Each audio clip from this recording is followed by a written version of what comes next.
ఆశయాల్ని సాధిద్దాం జ్యోతిరావు ఫులే ఆశయాల్ని సాధిద్దాం బిఆర్ అంబేద్కర్ ఆశయాల్ని మొట్టమొదటి ప్రపంచ వ్యాప్తంగా ఒక ఉపాధ్యాయురాలుగా అమ్మ మనకు మార్గదర్శకంగా నిలబడింది. అదేవిధంగా ఈరోజు మహిళా సంఘాలు కానీ చెప్పుకుంటున్న మహిళా సంఘాలు ప్రతి ఒక్క ఎమ్మెల్యేలు కానీ ఎంపీలు కానీ దేశ మంత్రులు కానీ ప్రధానమంత్రులు కానీ అమ్మగారును కొనియాడాలని ఈ సందర్భంగా నేను తెలియజేస్తున్నాను. ప్రతి ఒక్క మహిళా సంఘము ఈ సందర్భంగా ఆమె పండుగలు చేసుకోవాలని ఈ సందర్భంగా మాలమానాడు రాయలసీమ అధ్యక్షునిగా నేను కోరుతున్నాను.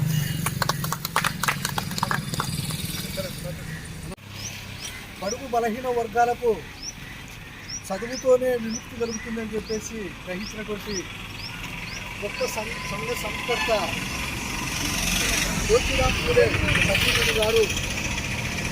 సావిత్రిబాయి ఫులే గారి 197వ జయంతి పాములపాడు మండల కేంద్రంలో జరుపుకోవడం, అది కూడా ప్రజా సంఘాల ఆధ్వర్యంలో జరుపుకోవడం ఎంతో సంతోషంగా ఉంది. ఈ సందర్భంగా పీడిత వర్గాల కోసం ఈరోజు ఎవరైతే మహాత్మా జ్యోతిరావు ఫులే గారు, డాక్టర్ బిఆర్ అంబేద్కర్ గారు కానీ, కాన్సీరామ్ గారు కానీ, అటపోతే సాకలి ఐలమ్మ కానీ, ఎంతోమంది మహనీయులు వాళ్ళ కులాల కోసం, వాళ్ళ కుటుంబ సభ్యుల కోసం కాకుండా సంఘం కోసం, సంఘంలో ఉన్నటువంటి పీడిత వర్గాల కోసం, అణగారిన వర్గాల కోసం, వాళ్ళ భూమి కోసం, భుక్తి కోసం, వాళ్ళ ఏదైతే విద్యతోనే మహిళలను విద్యాభివృద్ధి చెందితే తప్ప ఈ సమాజంలో గుర్తింపు లేదని తెలిసి ఆ రోజునే మహాత్మా జ్యోతిరావు ఫులే గారు సావిత్రిబాయి ఫులే గారిని విద్యావంతురాలుగా చేసి ఈ సమాజంలో ఉన్నటువంటి పీడిత వర్గాలకు సమన్వయం జరగాలంటే ఖచ్చితంగా విద్యతోనే సాధ్యమవుతుందని చెప్తుంది తెలిసి వారిని విద్యావంతురాలను చేసి ఈ భారతదేశంలోనే మొట్టమొదటి ఉపాధ్యాయురాలుగా ఆమెను మలచిన చరిత్ర ఆ మహానుభావుడు జ్యోతిరావు ఫులే గారికి ఉందని చెప్పేసి ఈ సభముఖంగా తెలియజేస్తున్నాను. సోదరులారా, ప్రతి విషయంలో మండలంలో కావచ్చు, తాలూకాలో కావచ్చు, ఎంతో కొంత కాదు ఫుల్ఫిల్గా బీసీ సంఘాల్లో ఉండబడే పీడిత వర్గాలకు కానీ బీసీ సంఘాల కోసం పాటుపడే వ్యక్తిగా పాములపాడులో వివేకానంద విద్యా సంస్థ నెలకొల్పి చదువుల తల్లి సావిత్రిబాయి ఫులే బాటలో నడిచి విద్యాలయాలను నడిపి పేద ప్రజలకు కూడా కొంత సహాయ సహకారం ఇచ్చినటువంటి ఆర్ఎస్ఆర్ గోపాల్ను మాట్లాడవలసిందిగా కోరుతున్నాం.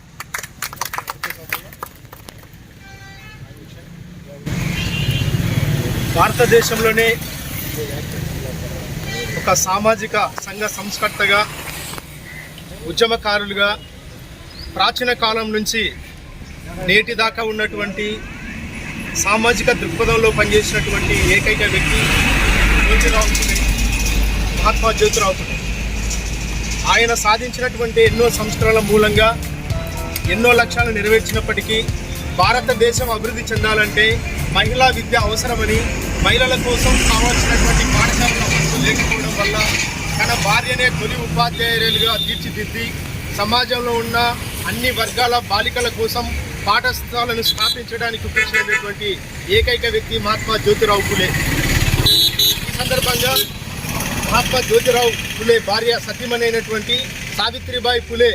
తనకంటూ ఒక ప్రత్యేకమైనటువంటి విద్యా వ్యవస్థని తీసుకురావడానికి ప్రయత్నించి ఎన్నో ఒడిదుడుకులని ఎదుర్కొని సమాజంలో ఉన్నటువంటి కొన్ని సమూహాల వారు ఎంతోమంది దాడి చేయడానికి ప్రయత్నించినా ఆమె మొక్కవోని ఆత్మవిశ్వాసంతో విద్యాలయాన్ని స్థాపించడానికి ప్రయత్నం చేసింది. ఈ విద్యాలయాన్ని స్థాపించడానికి, తొలి బాలికా పాఠశాల స్థాపించడానికి ఎవరూ సహకరించకపోవడంతో ఒక మైనారిటీ మహిళ అయినటువంటి ఫాతిమాబి అనే ఒక మహిళ తనకు ఒక గదిని ఇవ్వడం వల్ల అక్కడ ఒక ప్రత్యేక పాఠశాలని 1848లో ప్రారంభించినటువంటి